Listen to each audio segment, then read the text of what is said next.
You can't light up a room that you refuse to walk into. For many years, I've spent my life hiding in fear. And I thought sometimes that when I would shrink, try to go unnoticed, that I was doing the world a favour, hiding who I truly was. The truth is, I was hiding completely out of fear. Fear of standing out, being different, fear of what others think of me, fear of maybe rejection. If I am this person, and I can be a little bit too much sometimes, and how are people going to take that?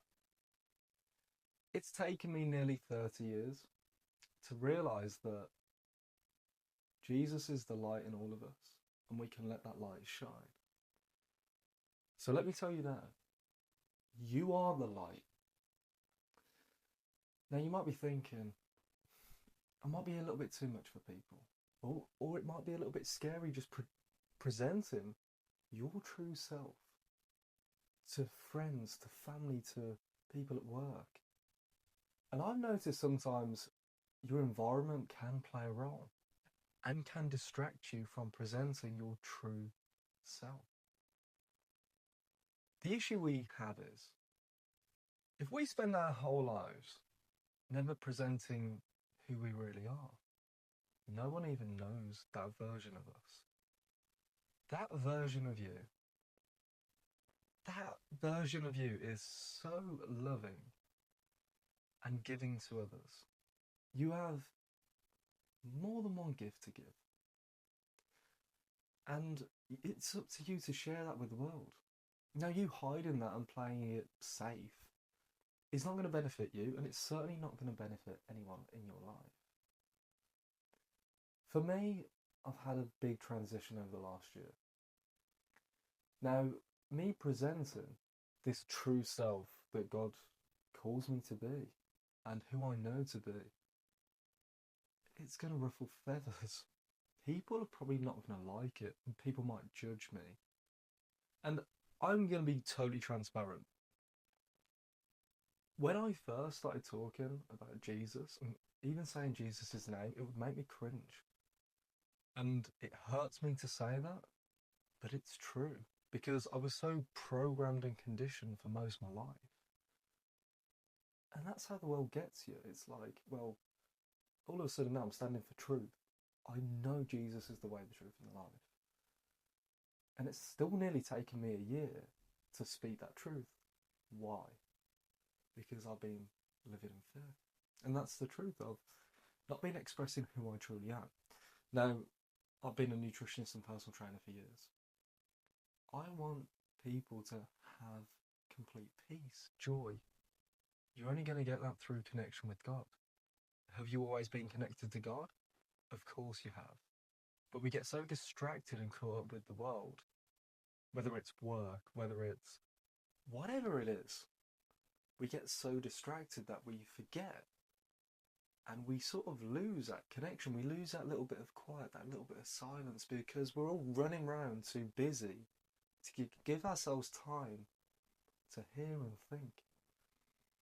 And, even if you take meditation as a practice, stillness, time in nature, those will always be some of your best moments, whether it's ideas coming to you, whether it's just a little bit of peace in the hustle and bustle of the world.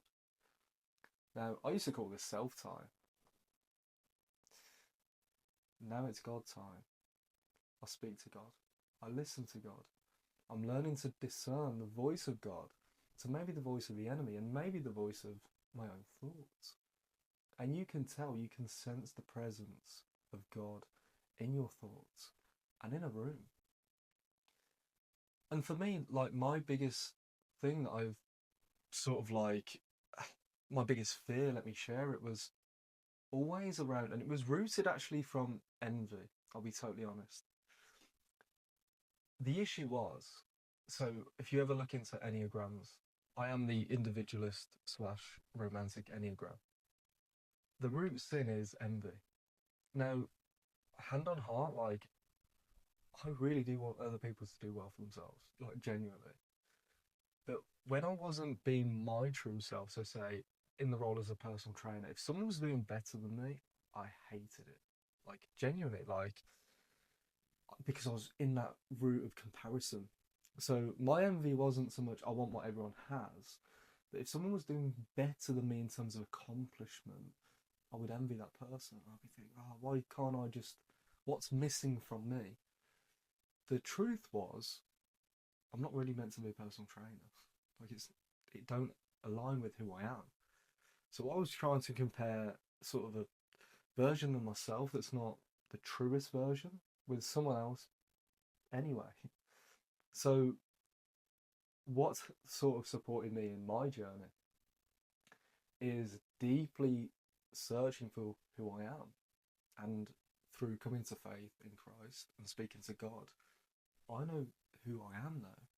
So then now, and this is why I'm sharing this to you, when you are exactly the person who you are meant to be, there's no need to compare. There's no need to compare anyway, but once you hear, like, oh, this is who I am, a beloved child of God, I hear truth speaker, truth seeker, bringer of peace.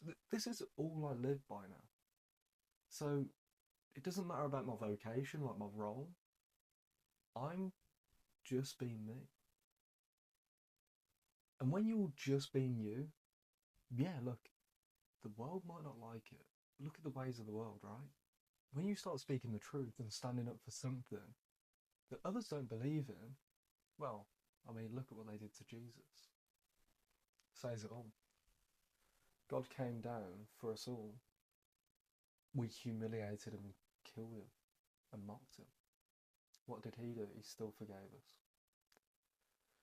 Now, the easy option for me is just to keep this all to myself. Like, genuinely, like it's so much easier. I could have a little bit of peace in the morning, go do whatever with work and chill. However, I feel my calling is to speak the truth, talk through my experience in my own life, because most of the people around me don't have the faith I have. And walking this walk and talking this talk is completely new to me. And yeah, I'm not going to lie, sometimes it can be a little bit scary because people that see my younger self and who I once was are going to judge me based on that person and say, hold on a minute, who do you think you are? I remember when you were doing this and that. But that's never who I was. And we all make mistakes. We all go through life making mistakes, and I'm not perfect. And I know that for sure. But I'll tell you one thing. From this day forward, I'm not going to live in fear anymore. I'm going to present my full self. And I just pray that people hear the words I say and understand it's coming from the heart and a place of love. I'm not doing this to have an opinion on you. I'm not doing this to condemn you. I'm doing this because I want you to have the peace I have. And I know if we all had this level of peace and let our lights shine brightly, when we walk into a room and we can present the truest version of ourselves, not worrying about what anyone else thinks, not going in to judge and compare ourselves to others, when we are that person, we'll be connected to God, connected to each other, and peace will be with you.